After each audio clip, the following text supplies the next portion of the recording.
السلام علیکم ورحمت الله وبرکاتو. خدای دې وکړي چې روغ جوړ صحتمند به وئ.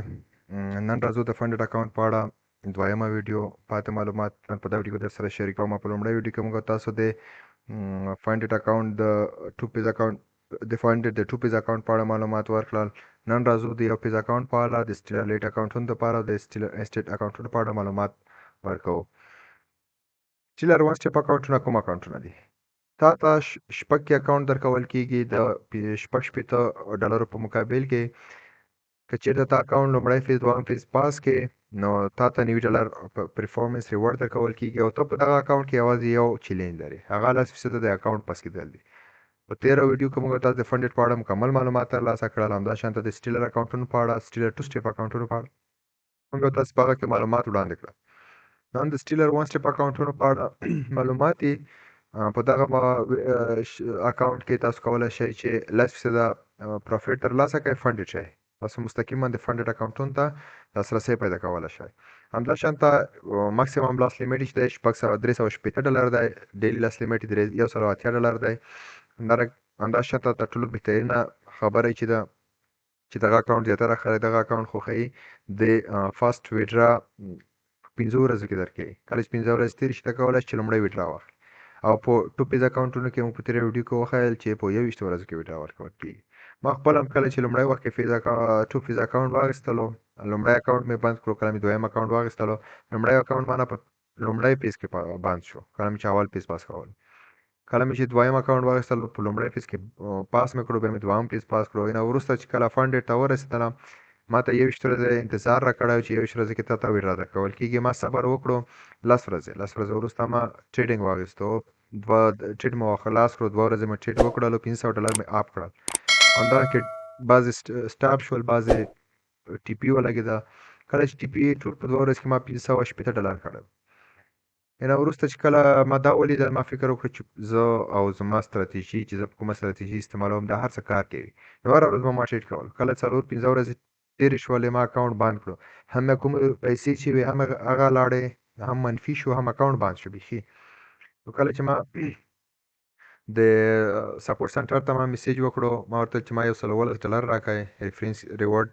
هلته راته لیکل شوي وو چې 21 ورځې وروسته درکول کېږي. ما ته یې وویل تا اکاونټ بند کړی دی، ته چې اکاونټ بند کړې $110 نشي درکولی. نو هلته زه پوه شولم چې د 21 ورځې ډېرې سختې دي، چې 21 ورځې ته انتظار کوې، نه وروسته چې کوې ویډرا اخلې. نو 21 ورځې باید موږ انتظار وکړو. که چېرته بیا نه کېږي انتظار، بیا ته کولی شې وان سټیپ اکاونټونه د یو پیز اکاونټونه تر ټولو بهترین اکاونټونه دي. دا یې خوبي ده چې 15 ورځې ویډرا 15 ورځې وروسته درکوي. یو پیز یو چیلنج لري، د هغه څخه وروسته ته کولی شې فنډډ شې. دا خوبي ده. او بدي دغه ده چې $380 تا ته ماکسیمم لاس لیمټ دی، $180 دا ډیلی لاس لیمټ دی چې په ټو سټیپ اکاونټونو کې زیات دی.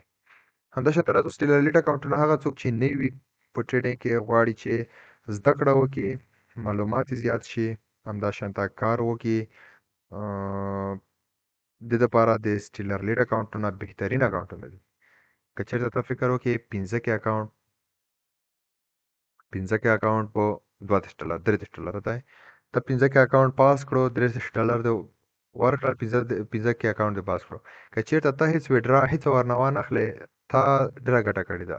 ته د اکاونټ په پاس کولو کې ته خپله ستراتیژۍ باندې دې هم باور کېږي، هم د اکاونټ پاس کېدل درته دا یو مثبت پوینټ دی. ته اکاونټ پاس کړو، ستراتیژي دې وکتله څنګه د کار کوي که نه کوي، هم د عملي کار وشو. زیاتره خلک چې وګوري ډیمو 1 کال 2 کاله 3 کاله تر 5 کالو پورې دوی ډیمو استعمالوي. دې نه غټ هیله مه لره، ته غټه هیله ولرې چې زه به څخه ویډرا واخلم یو شی بل شی نه، ته زده کړه وکړه. نو سټیلر لیټ اکاونټونه د هغه خلکو دپاره دي څوک چې نوي دي، زده کړه کوي. دا تر ټولو بهترین اکاونټونه دي. یو فرق یې د نورو اکاونټونو سره د پرفارمنس ریوارډ نه لري. کله ته 2 چیلنجونه پاس کړې څخه وروسته تا ته کوم پیسې دوی درکوي یا نه درکوي. بس سټیلر انسټیټ اکاونټونه هغه اکاونټونه دي د هغه هېڅ چیلنج ته ضرورت نه لري، مستقیما ته فنډډ اکاونټونه درکول کېږي. لاسرسی د فنډډ اکاونټونو سره مستقیم دی. دا اکاونټونو کې یو خو قیمتونه زیات دي او یو د خلکو دپاره نه دي چې نوي دي. دا اکاونټونه د خلکو دپاره دي څوک چې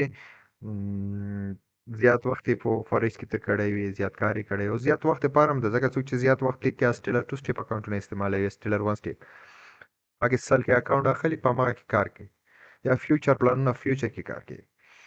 یو شل کې اکاونټونه، لس کې اکاونټونه، 15 کې ټوکې دغه چې دي د انسټیټ اکاونټونه دا فقط دوی ورکړي دي. نو هغه خلک چې په شیټ باندې زیاتره پوهېږي هم دا اکاونټونو کې کار نه کوي. که بیا کوي هم دا یو ښه فرصت دی، ښه چانس دی. 2 کې څوک چې په فورکس باندې په کار په ټریډینګ باندې پوهېږي، شل کې اکاونټ واخله، شل کې $600 ورکړه، تا سره به $100,000 وي. هر څه ته د ښه ټریډینګ پې کولی شي. ته کولی شي دغه باندې ښه ویډرا هم واخلې، زده کړه هم پکې وکړې. همداشان ته کولی شي چې نور اکاونټونه هم یو 2-3 ویډرا دې واخیستې، نور اکاونټونه هم پې واخلې، همدغه شل کې اکاونټونه، لس کې اکاونټونه.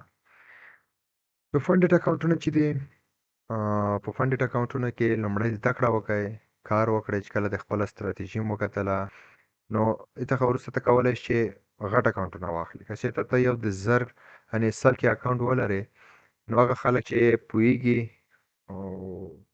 ډېر روپۍ دي دغه 100 کې اکاونټ ته درکوي. ته 2 چیلنج دې پاس کړل، ورته وښودله چې زه ټریډر یم. د 100 کې اکاونټ هر چا ته نه ورکوي، تا نه امتحان اخلي. تا ته چې 2 امتحانونه دې ورکړل، 2 امتحانو کې یو وارې درته وایي چې ته باید چې وکړې 8% ګټه وکړې، بل ورته درته وایي چې ته چې وکړې 15%.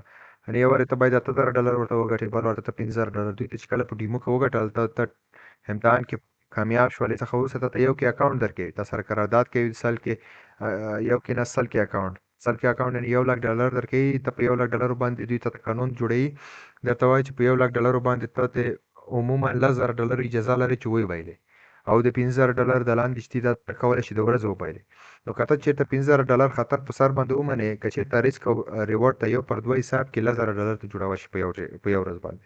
او که چېرته وایي چې نه دومره ریسک څه نه اخلم، نو که چېرته ته په $15,000 کې $500 ریسک واخلې او په 2 کې د ورځ $1000 جوړولی شي.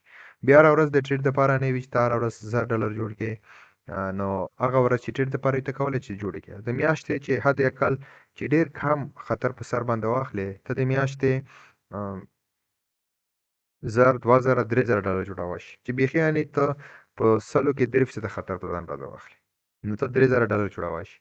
نو دا اکاونټونه ټو سټیپ اکاونټونه دي، بهترین اکاونټونه دي. کار پکې وکړئ، زده کړه پکې وکړئ. هېڅکله ته د بل چا دپاره مه کښېنه چې چیرې ماته بل نفر فنډډ اکاونټ پاس کړي. نه، که چېرته ته د بل نفر فنډډ اکاونټ پاس کړي، نو بیا اخر کې چې کله ته د فنډډ اکاونټ تا ته درکړل چې ته هلته بیا مستقیما د فنډډ اکاونټ سره مخامخ کېږي، ته څه کوې؟ که ته فکر وکړې مکتب کې ته د امتحاناتو نه فارغ شوې، په نقل فارغ شوې، استادانو سره په واسطو فارغ شوې، کله چې ته کنکور ته کښېنې، کنکور ته مخامخ شې، ته هلته هېڅ هم نه شې کولی. هلته خو امتحان دی، نو مستقیما ته کنکور ته ناست یې، هلته بیا څه نه درنه کېږي. نو مهمه خبره چې ده چې خپله زده کړه وکړه، خپله زده کړه وکړئ، خپله ورسره مخامخ کېږئ. د هر سختۍ سره یې مخامخ کېږئ، د ابادۍ سره یې مخامخ کېږئ، د ښه سره یې مخامخ کېږئ، د بد سره یې مخامخ کېږئ. او بل زیاتره خلک د هغه ګروپونه سیګنلونه لري. سیګنلونه څه دي؟ دا ډېر بد کار دی. څوک چې په سیګنل باندې روپۍ ورکوي، زه هېڅ طرفدار نه یم. ما ته نفر سیګنل راکوي، زه د میاشتې $100-250 ورکوم. دا هېڅ معنا نه لري، ځکه که چېرته هغې نفر په تا باندې زړه بدېږي، تا ته معلومات درکړي، تا ته به زده کړه درکړي، تا ته ولې سیګنل درکړي. بله خبر د سیګنلو په اړه، هېڅ چا ته سیګنل ته مه کښېنه. سیګنل تر ټولو ستر مشکل چې خلکو ته چې د اکاونټونو د بندېدلو سبب همدا سیګنل دی. غټ مشکل دی خلکو ته یې اچولی. ځکه ما ته یو نفر سیګنل راکوي، زه په هغه نفر باندې ډېر اعتبار کوم، ځکه چې هغه نفر ما ته سیګنل راکوي. 2000 3000 شاګردان لري. کله چې ما ته سیګنل راکوي، زه هغه سیګنل باندې دی راته وایي چې ته 0.80 لټ واخله. زه جګېږم د هغه 0.80 پر ځای 1.80 نیسه لټ. هلته راځي، زما سټاپ وایي، اکاونټ مې بیخي ختمېږي. او دغسې خبره ده سیګنلو ته او د نورو خلکو د اکاونټ د پاس کېدو دې دپاره مه کښېنئ. ما په دا باندې تاسو فکر کوئ چې تا ته به یو څوک 1,00,000 2,000 3,000 $5,000 $10,000 درکړي، ته به ټریډ ورته کوې، ولې ته به ځان ورته ثابتوې؟ نه، که ته اصلي ټریډر یې، ته ځان ته وایې زه ټریډر یم، راشه دلته ته کار وکړه، دلته ځان ثابت کړه. په خبرو باندې ځان نه ثابتېږي، کار باندې ځان ثابتېږي. مهمه خبره دغه ده چې کار وکړئ، زده کړه وکړئ. بیا هم که کومه پوښتنه وي درسره، کوم سوال وي، ته کولی شې ما نه په وټساپ ګروپ کې یا په ټلیګرام ګروپ کې یا همداشان ته کولی شې چې په یوټیوب کې هم دغه کمنټ برخه کې ما نه پوښتنه وکړي. او بل که چېرته څوک په فورکس باندې نه پوهېږي، دا د فنډډ اکاونټونه چې دي د هغه خلکو دپاره ده چې فورکس باندې زیاتره پوهېږي. که چېرته فورکس باندې نه پوهېږي، ته نوی یې، دا ویډیو دې تر اخره پورې وکتله، نو ته کولی شې همدغه چینل کې پلی لیست ته لاړ شې، هلته د فورکس پښتو په نوم کورسونه دي. هغه کورسونه ویډیوګانې در سره تعقیب کړي، انشاءالله د یو میاشتې وروسته 2 میاشتې وروسته درسونه ختمیږي. ته کولی شې یو ټریډر اوسې، کار وکړې ځان سره. هلته به نوي نوي ستراتیژۍ او نوي نوي باک ټیسټونه او ټریډونه هر څه تاسو ته ښودل کېږي. نو وخت مې ډېر نه نیسم، پخته یم سپارلې، ښه وخت ښې شېبې.